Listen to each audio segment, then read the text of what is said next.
Fala pessoal, tudo bem com vocês? Acabei de chegar aqui em casa do trabalho hoje, né? E aproveitar para responder as caixinhas, né? Senão vocês nunca mais vão colocar perguntas na caixinha. Fala sobre a disfagia e o impacto na criança que acham que é seletiva, mas é disfagia. Esse é um tema que ele é muito crítico e eu ainda tenho que tomar cuidado para falar desse assunto, porque senão pode machucar alguns alecrins dourados aí, né? Mas vamos lá. Cara, primeiramente a gente tem que tomar muito cuidado porque isso acontece muito comumente na prática clínica e não é um erro que deve ser cometido com tanta frequência, tá? Mas acaba acontecendo. Principalmente quando a gente lida com crianças que são atípicas, né? Então a gente tem que ter um olhar clínico muito apurado nesses casos, principalmente porque, e retificando, esse é um tipo de erro que você não pode fazer de jeito nenhum, tá entendendo? O triste é que a maioria dos profissionais, mesmo os formados já há muito tempo, ainda não conseguem ter a capacidade de pedir ajuda. Se você é profissional, se você trabalha na área e tá com dúvida de alguma coisa, procura ajuda, cara. Sempre vai ter alguém disposto a ajudar. Principalmente se você trabalha em uma clínica multi. Aí as visões multidisciplinares vão ajudar demais com principalmente outras noções que a gente não sabe porque está na área do colega.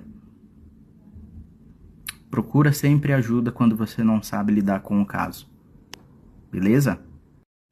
Então vamos lá. Se isso aqui ficar bom, isso vai virar uma aula, tá? Voltando ao assunto principal lá de questão de disfagia infantil ser confundida com a seletividade, né? É muito comum a maioria das pessoas acabarem rotulando, né, sendo é só comportamento, é seletividade, quando na verdade pode ser ali uma disfagia infantil. E isso acaba sendo muito perigoso, tanto para profissionais da área da saúde, como fonoaudiólogo, como para os pais que acabam rotulando isso, como para terapeutas ocupacionais ou qualquer outro profissional da área da saúde, por exemplo, psicólogos, né? E por que isso é perigoso? Porque você coloca a vida do paciente em risco. E eu vou já explicar no próximo Stories por quê, né? A gente vai falar por tópicos, tá bom? Vamos começar pelo primeiro tópico, tá? O falso seletivo. Na maioria das vezes, quando a gente se trata de falsa seletividade, a gente está falando de quê? Quando a criança ela recusa como uma forma de sobrevivência, né? Muitas das vezes ela não está recusando um alimento porque ela não quer comer, mas sim porque ela não consegue mastigar, ou porque ela está com medo, ou porque de alguma forma ela tem uma disfunção ali na fase oral ou na fase faríngea, e no decorrer do caminho ali ela percebe que aquilo é perigoso. Então, a maioria das pessoas acha que as crianças não sabem o que estão fazendo, mas quando se trata de corpo humano, você identifica quando algo é perigoso para você. Experimenta aí você comer alguma coisa e se engasgar. Se você não vai ter receio da próxima vez comer aquele alimento, você vai comer ele com mais cuidado. Aí, nesse caso, a única defesa que a criança tem é recusar o alimento. Você imagina só, ela pode ter ali muito bem uma disfunção, né, como a gente já falou, e muitas vezes ela pode ali não ter o controle total do bolo alimentar devido a N circunstâncias. E aí o que ela vai fazer? Ela só vai consumir os tipos de alimento que ela domina. Por exemplo, meu filho só come coisas pastosas. Por quê? Porque é a única consistência que ele domina. É a única forma que ele sentiu de se sentir seguro se alimentando. Então por que você vai forçar uma consistência que seja mais sólida ou uma consistência líquida no lugar dessa que ele se sente confortável? Entende? A gente tem que primeiro identificar por que ele só se sente confortável nessa situação, nessa consistência, para depois seguir com os protocolos de atendimento para que façam com que ele ganhe ali uma qualidade de vida e força para poder conseguir. Que aí com o ganho de força e junto da terapia de fono com o TO, essa criança ela consiga se alimentar aí de uma maneira mais saudável, de uma maneira que inclua aí todos os tipos de consistência, o líquido pastoso e o sólido, tá?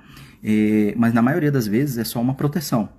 E voltando para os sinais muitas vezes eles são sutis na disfagia e acabam se confundindo com a seletividade justamente porque a gente acaba lidando com crianças atípicas.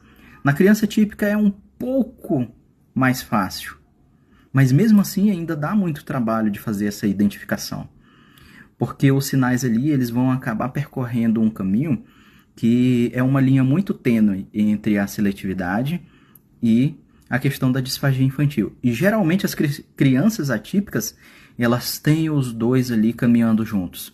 Então ela vai ter tanto a seletividade como a disfagia.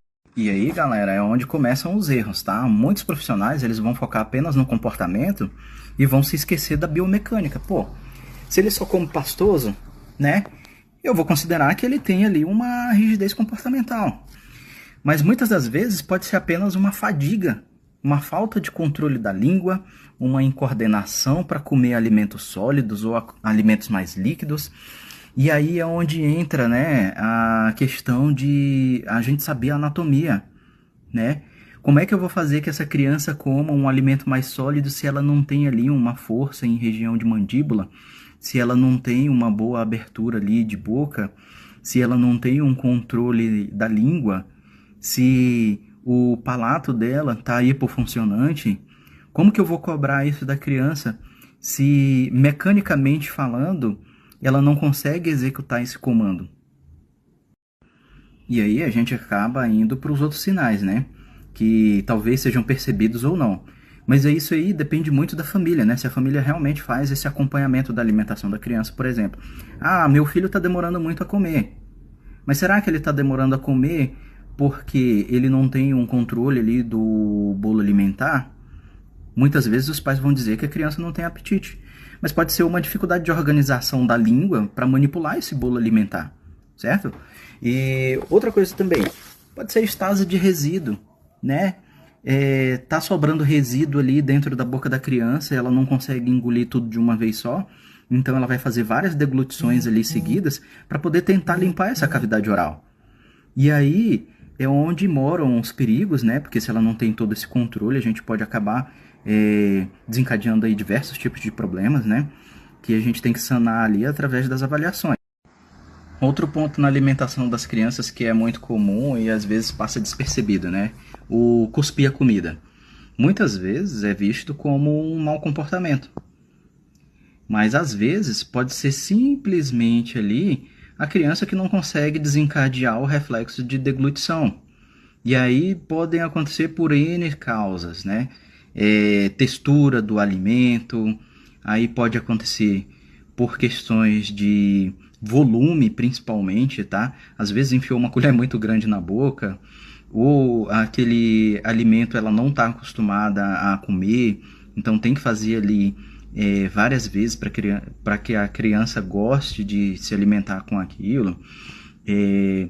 Muitas vezes ali também, se o alimento é seco ou é úmido, isso aí influencia muito nessa questão da deglutição, tanto para auxiliar como para parar.